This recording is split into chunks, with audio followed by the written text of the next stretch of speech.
اچھی نظر بری نظر کوئی چیز ہوتی ہے، آنکھ ہے دیکھ رہے ہیں سارے، تو اچھی نظر سے دیکھ رہا ہے بری نظر سے دیکھ رہا ہے، یہ ہے کیا؟ اسلامی پوائنٹ آف ویو سے ہم اس کو دیکھیں یا ہم یوں کہہ لیں کہ جو آسمانی مذاہب ہیں اس کے اعتبار سے اس کو دیکھیں تو نظر بد کا کانسیپٹ یہ ہمیشہ سے رہا ہے۔ قرآن مجید فرقان حمید میں اللہ جل شانہ نے حضرت سیدنا یعقوب علی نبینا و علیہ الصلوۃ والسلام کا واقعہ بیان کیا ہے کہ جب حضرت سیدنا یوسف علیہ الصلوۃ والسلام مصر کے اندر تھے اور قحط پڑا تھا تو ایک مرتبہ آپ کے بھائی آپ کے پاس آئے اور آپ سے کھانا لے کر گئے، جس کا واقعہ اللہ پاک نے سورہ یوسف میں فرمایا۔ دوسری مرتبہ جب حضرت یعقوب علیہ السلام کے بیٹے 11 بیٹے تھے، ساتھ بنیامین بھی تھے جو حضرت یوسف علیہ السلام کے بھائی تھے، تو اب یہ سارے کے سارے ماشاءاللہ چونکہ نبی زادے تھے، یعقوب علیہ السلام کے بیٹے تھے، تو اللہ پاک نے حسن و جمال بھی عطا کیا ہوا تھا۔ اب سارے 11 بھائی ایک ساتھ اگر دروازے سے کسی مقام سے گزریں، ایک ساتھ جا رہی ہوتی بڑی تعداد، تو ظاہر ہے کہ بندہ بعض اوقات رشک کی نظر سے دیکھتا ہے کہ کیسا ماشاءاللہ اللہ پاک نے ان کو جسم عطا کیا ہے، کیسی خوبصورتی عطا کی ہے، تو یہ ایک نظر کا سبب بن سکتا ہے، کسی کے لیے رشک کا، کسی کے لیے حسد کا سبب بن سکتا ہے۔ تو یعقوب علیہ السلام نے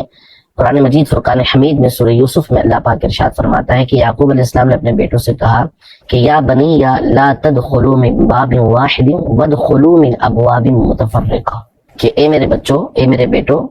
ایک دروازے سے داخل نہ ہونا بلکہ الگ الگ دروازوں سے داخل ہونا۔ تو مفسرین نے اس کی وجہ یہی لکھی کہ اگر ایک جگہ سے یہ سارے داخل ہوتے تو ان کے حسن و جمال کو دیکھ کر ہو سکتا ہے کہ ان کو نظر بد لگ جاتی، اس لیے آپ نے فرمایا کہ الگ الگ جگہ سے گزر کر جائے۔ تو آج بھی دیکھا جائے کوئی کسی جڑواں بیٹے ہو نا یا کچھ ایسا ہو تو وہ بھی گھر کی خواتین پریشان ہوتی ہیں، کٹھے نہ نکلو یا کہیں دکان پہ چلے جاؤ تو احتیاط کرو۔ بہت سارے اس حوالے سے ہمارے معاشرے کے اندر درست اور غلط دونوں کانسیپٹ موجود ہیں۔ جیسے مثال کے طور پر ایک ساتھ 3 بھائیوں کی یا بہن بھائیوں کی شادی نہیں کی جاتی، تو اس کی وجہ ایک یہ بیان کی جاتی ہے کہ وہاں پر نظر بد لگتی ہے۔ تو بہرحال یہ ایک حقیقت ہے کہ نظر لگتی ہے، جیسا کہ آپ نے کہا نا کہ اس نے آنکھیں پھوڑ لی تو وہ افسان بھی کہانی تھی، لیکن یہ حقیقت پر مبنی بھی باتیں ہیں۔ اچھا، یعنی نبی پاک صلی اللہ علیہ وسلم کے زمانے کے اندر عرب کے اندر ایسے افراد ہی موجود تھے، یہ تفاسیر کی کتابوں میں واضح طور پہ لکھا ہوا ہے کہ جو کہہ کے نظریں لگایا کرتے تھے۔ تو یہ بائی ڈیفالٹ تھی ان کے اندر، یعنی اس کا اس پہ کوئی کنٹرول نہیں تھا؟ مسئلہ جیسے آپ نے ابھی سائنس نہیں، بائی ڈیفالٹ ایک الگ چیز ہوتی ہے اور ایک چیز ہوتی ہے کہ کسی کو کسی چیز پر قدرت حاصل ہو جاتی ہے۔ بائی ڈیفالٹ دیکھیں وہ تو اس کے اندر قدرتی یہ صلاحیت موجود ہے، اور ایک یہ ہے کہ بندہ کوشش کر کے کسی چیز کو حاصل ہنر لیتا ہے۔ دیکھیں نظروں کے ذریعے آج کل کتنی ساری چیزیں ہوتی ہیں، یعنی کیسے کیسے لوگوں کو قابو کیا جا سکتا ہے اپنے نظروں کے ذریعے، اور میٹ پر کیا کیا چیزیں ایجاد کی گئی، تو وہ نظر کے ساتھ ہی سارے معاملات ہیں نا۔ یعنی اللہ پاک نے ایسی قدرت دی ہے کہ اس کو اچھے، اب بندہ کس کام میں استعمال کر رہا ہے، اچھا استعمال کر رہا ہے، برا استعمال کر رہا ہے، یہ بندے کا کام ہے۔ تو ایسی قدرت بعض لوگوں کے اندر قدرتی طور پر موجود تھی کہ اگر وہ چاہتے تو کہہ کے کسی کو نظر لگا سکتے تھے، گرا سکتے تھے۔ تو یہ قرآن مجید فرقان حمید میں اللہ پاک نے ارشاد فرمایا سورہ قلم کے آخر میں کہ وَإِن يَكَادُ الَّذِينَ كَفَرُوا لَيُزْلِقُونَكَ بِأَبْصَارِهِمْ لَمَّا سَمِعُوا الذِّكْرَ وَيَقُولُونَ إِنَّهُ لَمَجْنُونٌ، کہ قریب ہے کہ وہ چاہتے ہیں کہ آپ کو اپنی نظروں کے ذریعے سے گرا دیں، پھسلا دیں آپ کو، یعنی بری نظروں کے ذریعے سے آپ کو پھسلا دیں، یہ چاہتے ہیں۔ لما سمعوا الذکر، جب وہ قرآن سنتے ہیں تو اس طرح کرنا چاہتے ہیں کہ آپ کو اپنی نظروں سے گرا دیں، نظروں کے ذریعے سے آپ جو ہے وہ پھسل جائیں اور آپ کو تکلیف پہنچے۔ یہ کفار قریش نے باقاعدہ ان کو ہائر کیا تھا، ہائر کیا تھا۔ جی، یہ نبی پاک صلی اللہ علیہ وسلم کا ذکر جب آپ سنیں، قرآن سنیں تو اس طریقے سے گرائیں۔